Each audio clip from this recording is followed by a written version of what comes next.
नमस्ते। आस्था और आहार में आप सभी का स्वागत है। और आज हम पंचकोशों का अंतिम कोश आनंदमय कोश के बारे में चर्चा करेंगे। ईश्वर और जगत के मध्य की कड़ी है आनंदमय कोश। आनंदमय कोश में ही स्थित है आत्मा। आनंदमय कोश के माध्यम से ही शाश्वत शक्ति से हम जुड़ते हैं। जब तक सफलतापूर्वक इस परत को पार नहीं कर लेते, तब तक हम पूर्व जन्म के चक्र में फंसे रहते हैं। यह सबसे भीतरी परत और अंतिम कोश है।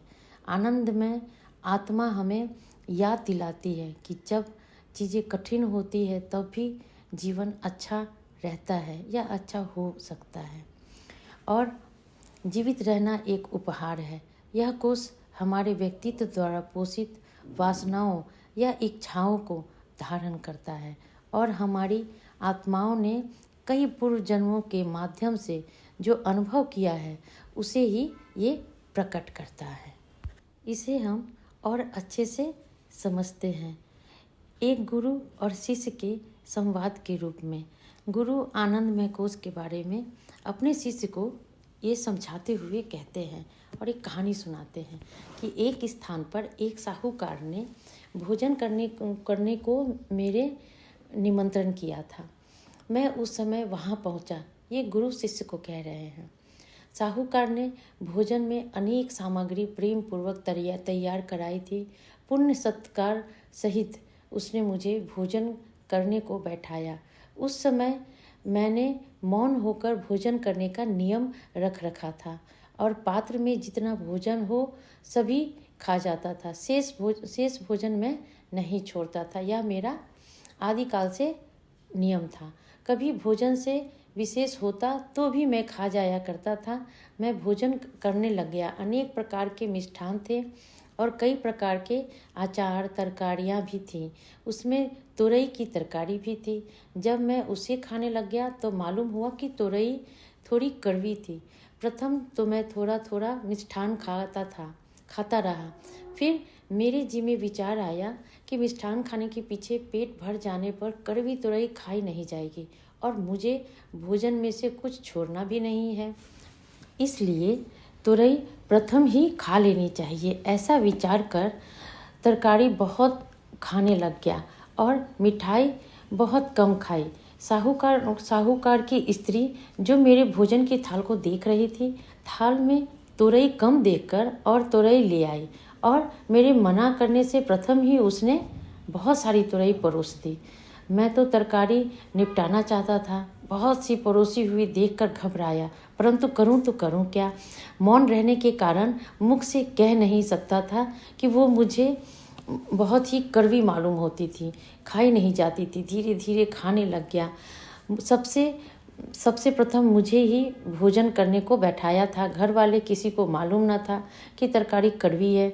मुझे खबर थी परंतु मैं नहीं कह सकता था क्योंकि मैंने प्रण लिया था कि भोजन के वक्त मुझे कुछ बातें नहीं करनी है। फिर मैंने तरकारी खाना आरंभ किया और मुझे विशेष तरकारी नहीं चाहिए यह जताने के लिए मैंने थाल के एक तरफ अपना हाथ रख रखा था ताकि वह मुझे ना दे और भोजन करने लग गया। उस स्त्री ने मेरी दृष्टि की ओर देखकर तुरई की तरकारी फिर थाल में लेके परोस दी।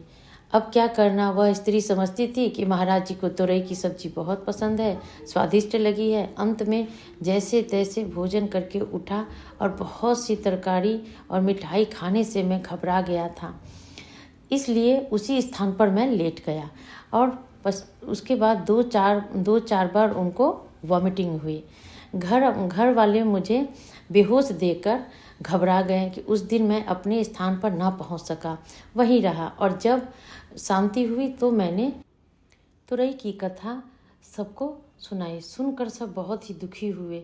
तब मैंने उन्हें समझाया कि इसमें तुम्हारा क्या दोष है, तुम्हें तरकारी का हाल मालूम न था। इस प्रकार समझाकर मैं वहीं लेटा रहा। उस दिन मैंने मौन रहने का और भोजन में शेष न रखने का नियम तोड़ दिया।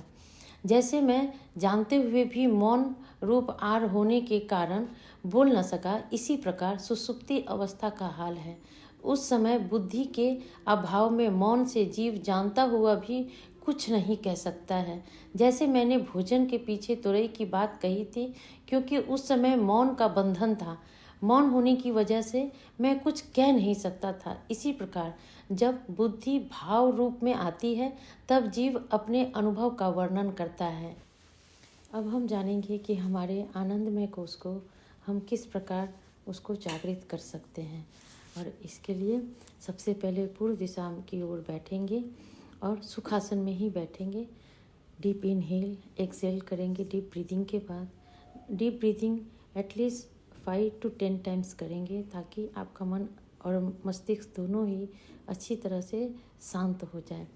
उसके बाद फिर हम धारणा करेंगे कि सूर्य की किरणें मेरे सहस्त्रार में प्रवेश कर रही है और वहाँ से सूर्य की ऊर्जा हमारे आनंदमय कोश में प्रवाहित हो रही है और हमारा यह शरीर तेजोमय हो रहा है। मन में तुष्टि और शांति छा रही है। इस स्थिति में सहज मुस्कान बनी रहती है। जब हम इस प्रकार से मेडिटेशन करेंगे तो आफ्टर 5 to 10 मिनट्स आप देखेंगे कि आपके मन में एक हर्ष और उल्लास उत्पन्न हो रहा है और एक आनंद सा मन में बिना किसी कारण का मन में बहुत ही प्रसन्नता हो रही है। और इस प्रकार हम अपने आनंदमय कोश को जागृत करेंगे। इस प्रकार हम देखते हैं कि पंचकोश जो है हमारी स्पिरिचुअल जर्नी में बहुत ही मदद करते हैं। इस पंचकोश के सहारे हम अपने स्पिरिचुअल जर्नी को कंप्लीट भी कर सकते हैं। और अब चलते हैं हम एक छोटा सा ये देखते हैं कि हमारे ये 5 कोश जो है वो किस प्रकार से लाभ देते हैं और इसका क्या उपाय है। तो पहला अन्नमय कोश। अन्नमय कोश के लाभ हैं निरोगता, दीर्घ जीवन यानी लंबी आयु और चिर यौवन। इसका उपाय है योग, आसन, उपवास, तत्व शुद्धि और मेडिटेशन। ये करके ही हम इसको जागृत करते हैं। दूसरा प्राणमय कोश। इसका लाभ है ऐश्वर्य, पुरुषार्थ, ऊर्ज, तेज और यश। इसका उपाय क्या है इसको ठीक करने का? प्राणायाम, बंध यानी 3 बंध, मूल बंध, उद्यान बंध और जालंधर बंध। और तीसरा मुद्रा, यानी हाथों के मुद्रा से भी हम इसको जागृत कर सकते हैं। तीसरा मनोमय कोश। इसका लाभ है आकर्षक व्यक्तित्व, धैर्य, मानसिक संतुलन और एकाग्रता और बुद्धिमत्ता। इसको कैसे हम जागृत करेंगे? जप, ध्यान, त्राटक और तन्मात्र साधना। चौथा विज्ञानमय कोश। इसके लाभ है अतीन्द्रिय क्षमता, दिव्य दृष्टि, दैवीय गुण, सज्जनता और सुहृदयता। उपाय है सोहम साधना, जैसा कि आप लोगों को पहले मनोमय विज्ञानमय कोश में ये दिया हुआ है। दूसरा है आत्म अनुभूति योग और तीसरा है ग्रंथि भेदन। 5वां है आनंदमय कोश। आनंदमय कोश के लाभ हैं आत्म साक्षात्कार और ईश्वर दर्शन और अखंड आनंद। इसके जागृत करने के उपाय हैं नाद साधना, बिंदु साधना और कला साधना और तुरीय स्थिति। ये आप तभी प्राप्त कर पाएंगे जब आप किसी अच्छे स्पिरिचुअल गुरु से आपने ये दीक्षा ली है। और उम्मीद करती हूँ कि आप लोगों को मेरा ये पंचकोशीय ज्ञान आप लोगों को अच्छा लगा होगा। अगर इससे जुड़ा हुआ कोई भी क्वेश्चंस हो तो आप मुझे कमेंट बॉक्स में दे सकते हैं। मैं अपनी क्षमता के अनुसार आप सभी के प्रश्नों का उत्तर देने का प्रयास करूंगी और उम्मीद करती हूँ आप सभी को ये अच्छा लगा हो। बेल आइकन दबाना ना भूलें ताकि मेरी अगली वीडियो की नोटिफिकेशन आप सभी को मिल सके। और इसी के साथ ओम नमः शिवाय।